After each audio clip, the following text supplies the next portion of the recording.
volume is length times width times height. And so if we have a width of 10, a height of 10, and a depth of 10, that's going to be 10 times 10 times 10, which is 1,000. And then you take nanometers, 1, 2, 3, will give you nanometers cubed. So it's 1,000 nanometers cubed is technically the volume. I'm not sure how else you'd do that.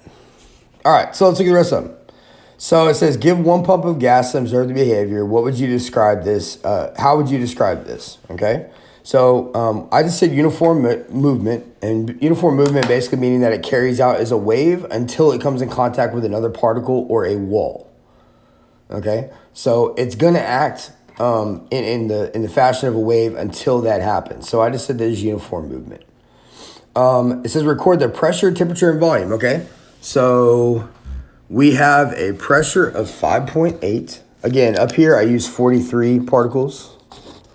Down here I use 50 particles on question 3. Okay, so my particle amount is changing. So record the pressure. Pressure is 5.8 atm.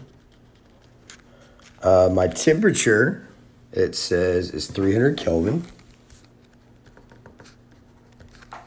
And my volume hasn't changed. It's still 10 nanometers, okay? Or 1,000 nanometers cubed, okay? All right, it says hold the volume and temperature constant. So what does constant mean? What does this word right here mean? Can you guys tell me in the chat what that means? What does the word constant mean?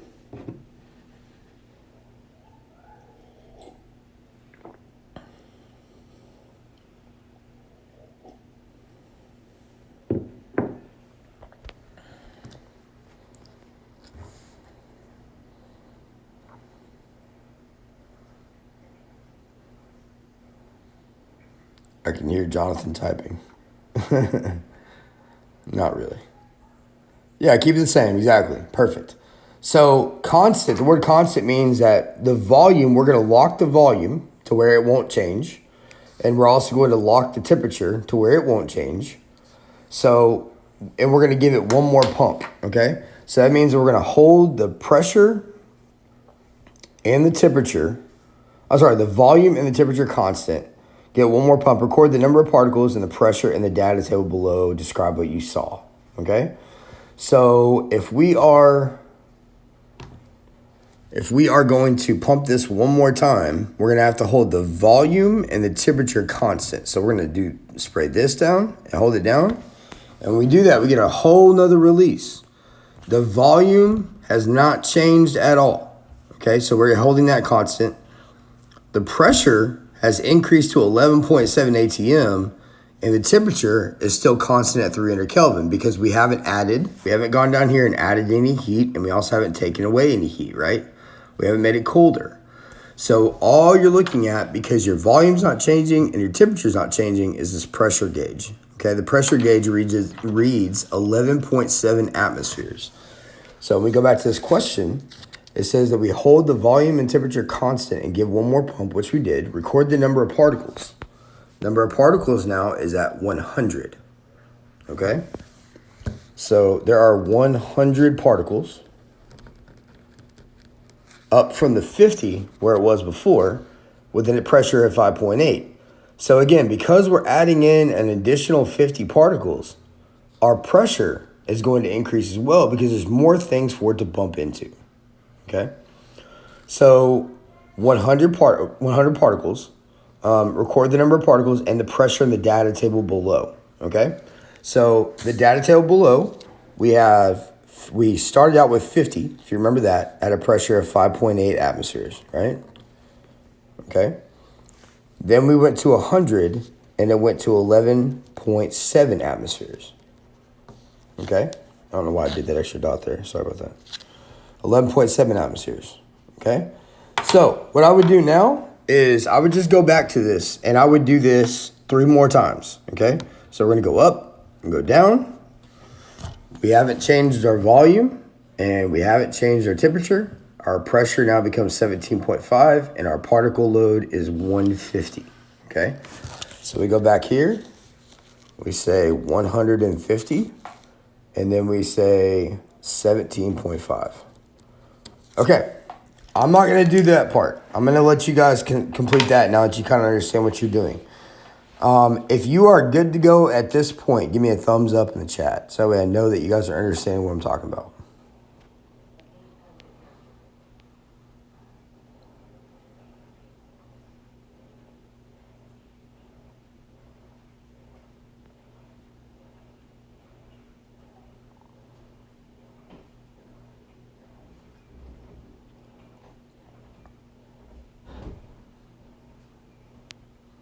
And remember too, y'all, I'm going to go ahead and upload this onto YouTube so you can go back and watch it again, okay? Because, hey, morning, Sayori. I want to make sure that you guys have ample opportunity to be able to see this and understand what's going on. All right, cool. So let's move on. So it says, is there a relationship between the number of particles and the pressure? Briefly describe this. Well, is there a trend? Yeah. As the number of particles increases, so we would say particles increasing, right? What happens to the pressure? The pressure also increases. Describe it. We already did, right? We said that as more particles bump into each other,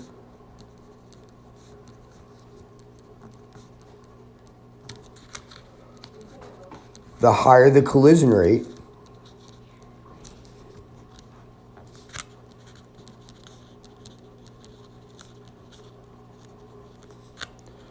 the higher the pressure.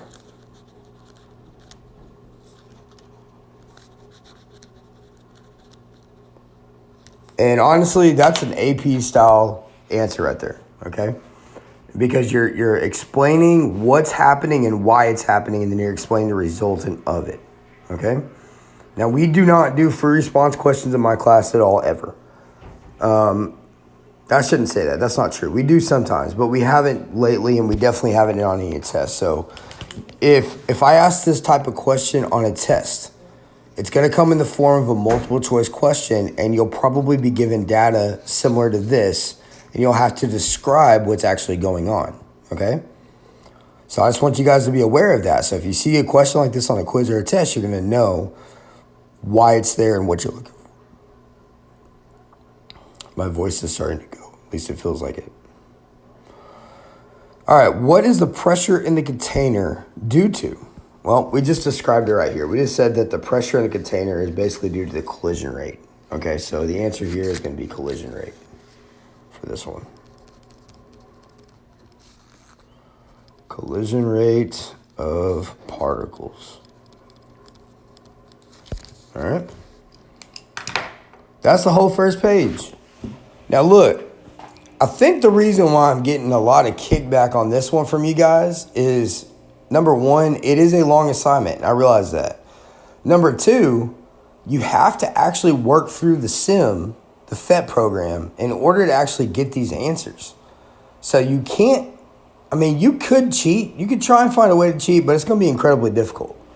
Because if you have even one variable different than somebody else, then you're going to get the wrong answers. And now on top of that, this is also teaching you gas law because we can't do this right now at school. So you're going to have to really, truly try to work through this, okay? And I'm always here to help you. So if you need help, email me, okay? All right, let's move on to page 2. I'll probably do page 2 and page 3, and then I'm going to call it a day. I'm going to upload this video. I got some other grading stuff to take care of, and then I've got some stuff around the house I got to do, and I also have to help my kids out with their homework too. So if you're a parent on here, you probably feel me on that one. I've been stuck at home with them for almost 30 days. It's bananas. And by the way, those of you guys that are in my class, this is not normal. The last time that we had a serious event like this was swine flu. And swine flu was a joke compared to this one. I think that was in 2013. There was another one called SARS in 2010. But that was from China as well. I think swine flu is also from China as well. Unfortunately, they've had a bad run of luck in the last 20 years. All right, part 2.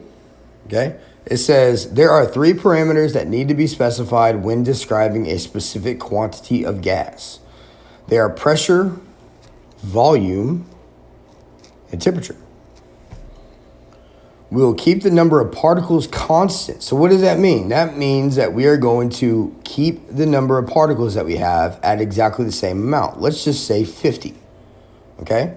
The reason why 50 is because you remember that when you first press this thing, right? We can reset the whole deal here, right?